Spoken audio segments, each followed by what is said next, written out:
Bonjour, on va commencer notre première vidéo sur les exercices corrigés concernant les calculs des limites.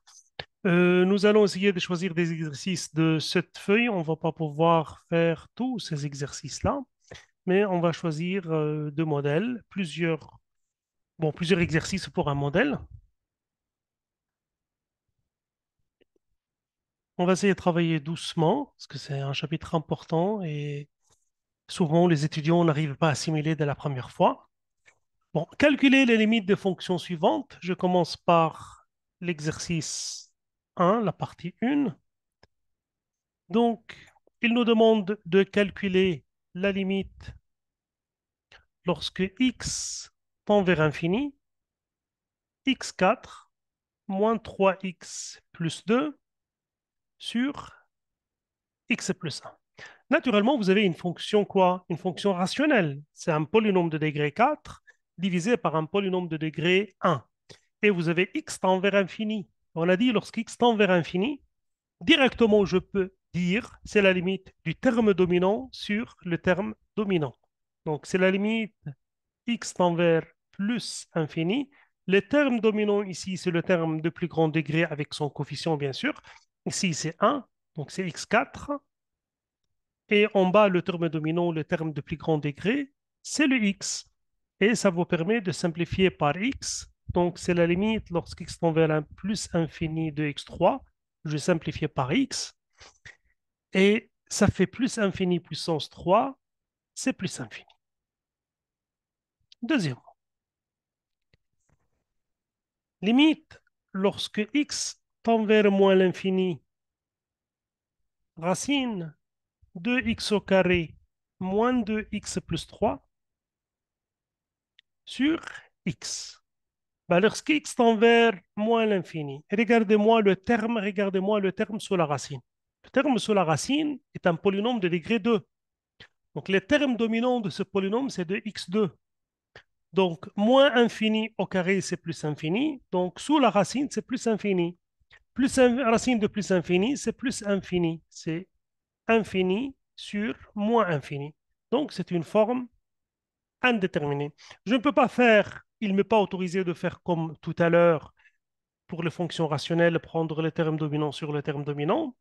Mais ce que je peux faire, c'est prendre le terme dominant en facteur commun, hein, et observer ce qui va se passer, hein.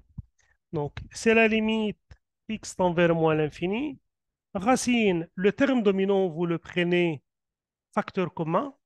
Donc, vous avez 1 moins 2x sur 2x2. Hein. Bon, je vais l'écrire. Après, je simplifie. Plus 3 sur 2x2. Tout ça sous la racine. Sur quoi? Sur x. Maintenant, il est temps de faire sortir le x dehors, hein, parce qu'x au carré, donc c'est la limite x tend vers moins l'infini, ça sort racine, ça sort valeur absolue de x. Racine, deux facteurs, un moins 1 sur x, je simplifie par 2x, plus 3 sur 2x2, sur quoi? Sur x. Maintenant, valeur absolue de x. Vous avez x haut, vous avez x tend vers moins l'infini, donc x négatif. X négatif, donc valeur absolue de x égale à moins x, hein.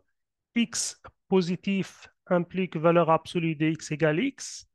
X négatif implique valeur absolue de x égale moins x. C'est pas parce que j'ai mis un moins, quelqu'un va penser que valeur absolue est négative. C'est moins x, mais x est négatif. Moins fois moins, ça devient positif. Imaginez que x est moins 4. Moins 4, c'est plus 4. Hein? Valeur absolue, c'est toujours positif. C'est pour cela qu'on dit lorsque x est positif, valeur absolue de x, ça sort x, mais quand c'est x négatif, ça sort multiplié par moins. Donc, je lève ma page un peu. C'est la limite. X tend vers moins l'infini, moins x, racine 2 facteurs 1 moins 1 sur x plus 3 sur 2x2 sur x. Et là, je simplifie par quoi? Par x. Après, x tend vers infini, 1 sur x tend vers 0. Lorsque x tend vers infini, 3 sur x2 aussi tend vers 0. Nombre sur 0, c'est infini. Hein? Nombre sur infini, excuse-moi, nombre sur infini, c'est quoi? C'est 0. Hein? Nombre sur infini, c'est 0. Donc tout ça, ça c'est 0. Ça, il reste 2. Donc il reste quoi? Racine de 2. Et il y a un moins dehors. Donc la limite égale moins racine de 2. Bon, je passe à la partie B, à la partie 3, je vais dire.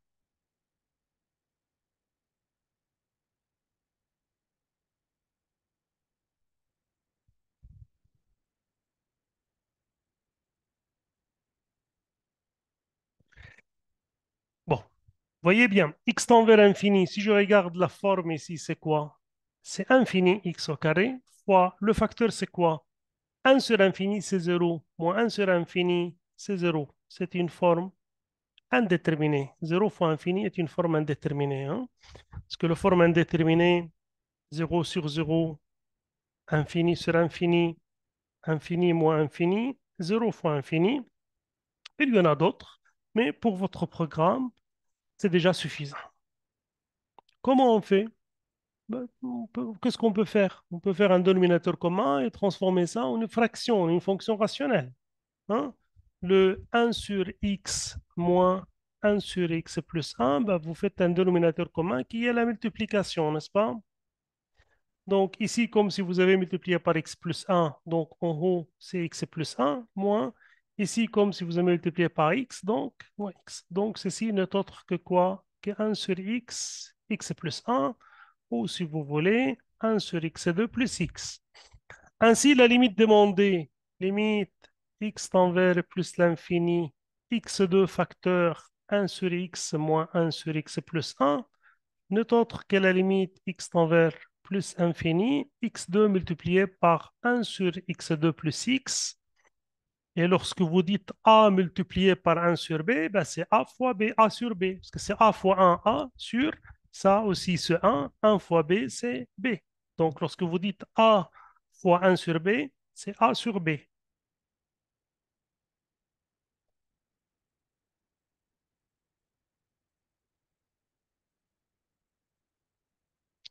Donc ceci n'est autre que la limite x tend vers plus l'infini x2 sur x2 plus x, comme c'est une fonction rationnelle, je prends le terme dominant et puisque c'est une fonction rationnelle et x est en l'infini. C'est ces deux conditions. Donc x2 sur x2, x tend vers plus infini, je simplifie par x2 et j'obtiens une limite est égale à 1.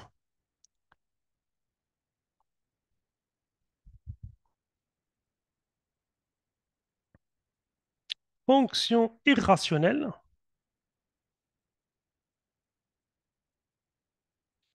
chaque exercice a une technique.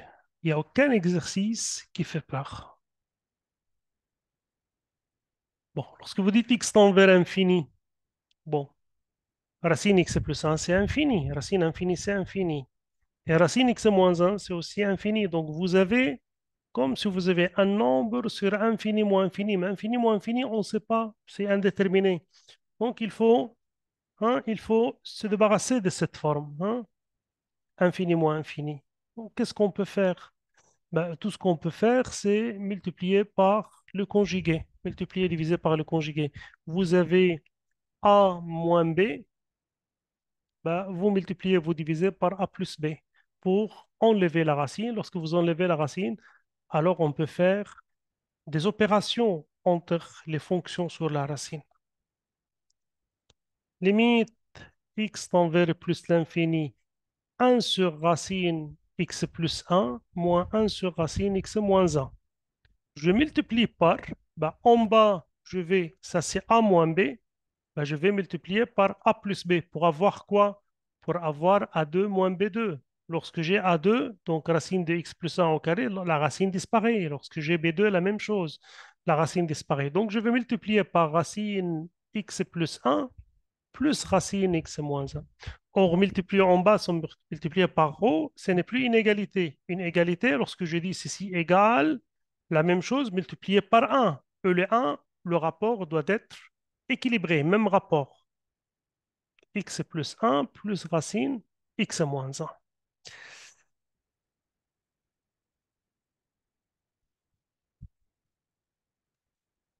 Donc, c'est la limite x tend vers plus l'infini, racine x plus 1 plus racine x moins 1.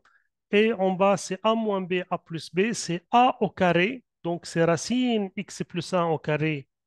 Donc, x plus 1, parce que le carré enlève la racine. Moins, donc a au carré, moins b au carré, ça aussi enlève la racine. Donc, c'est la limite x tend vers plus l'infini, racine x plus 1 plus racine x moins 1, sur quoi? Sur 2. X moins x disparaît, 1 plus 1, c'est 2. X tend vers plus infini, ceci plus infini. Racine plus infini, c'est plus infini. Plus racine plus infini, c'est aussi plus infini.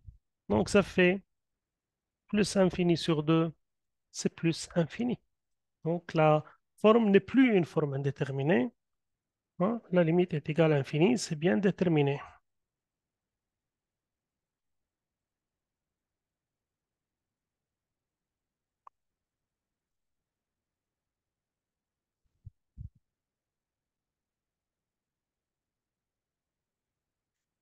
X tend vers 0, on va voir. Lorsque vous substituez par 0, vous aurez racine de 1 qui est 1, moins 1 c'est 0, sur 0 c'est aussi une forme quoi? Indéterminée. Je vais rendre rationnel, je vais enlever cette racine. Comment j'enlève la racine? J'ai a moins b, ben, il faut multiplier par quoi? Il faut multiplier par a plus b, et dans ce cas-là, je multiplie a plus b en haut et en bas. Donc, limite x tend vers 0, racine x plus 1 moins 1 sur x. C'est la limite x tend vers 0, racine x plus 1 moins 1, a moins b. Je multiplie par a plus b pour avoir le conjugué, hein, pour avoir a2 moins b2. Donc, plus 1, mais je le fais en haut et en bas.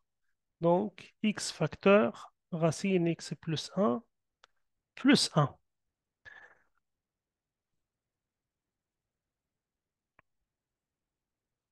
Ceci égale limite x tend vers 0, a moins b, a plus b, c'est a au carré, hein, la racine au carré, donc la racine disparaît, a au carré, donc c'est x plus 1, moins b au carré, c'est-à-dire moins 1 au carré, hein, a au carré, moins b au carré, moins 1 au carré, donc c'est 1, sur x facteur, racine x plus 1 plus 1. Qu'est-ce qu'il reste? Il reste limite x tend vers 0, c'est x, sur x facteur racine x plus 1 et le terme qui nous donnait la forme 0 sur 0 hein, sera simplifié. Donc c'est la limite x tend vers 0, 1 sur racine x plus 1. Vous remplacez x par 0, vous aurez 1 sur racine de 1, c'est 1. Donc plus 1, c'est 2. Donc la limite, c'est 1 demi. Bon, je fais le dernier exercice et j'arrête cette vidéo. Je fais une autre vidéo pour d'autres exercices. C'est le même principe. C'est le même principe ici. Donc, on répète la même idée. X tend vers 1, substituer 1 plus 3, 4, racine de 4, c'est 2, moins 2. 1 moins racine de 1, c'est 1. Donc, c'est 0 sur 0. C'est une forme indéterminée. Qu'est-ce qu'il faut faire? Il faut multiplier par le conjugué d'en haut pour enlever la racine qui présente un 0, hein, un 0 sur 0. Et il faut aussi multiplier par le conjugué d'en bas pour aussi enlever la racine.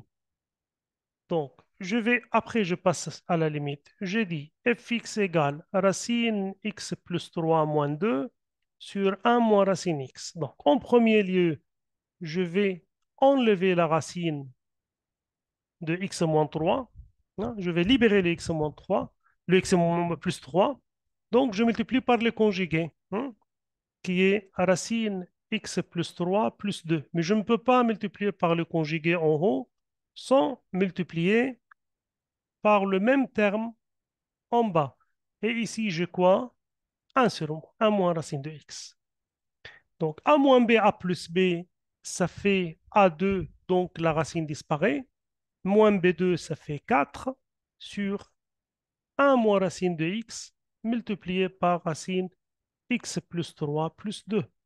Donc, si vous voulez, c'est x moins 1 sur 1 moins racine de x,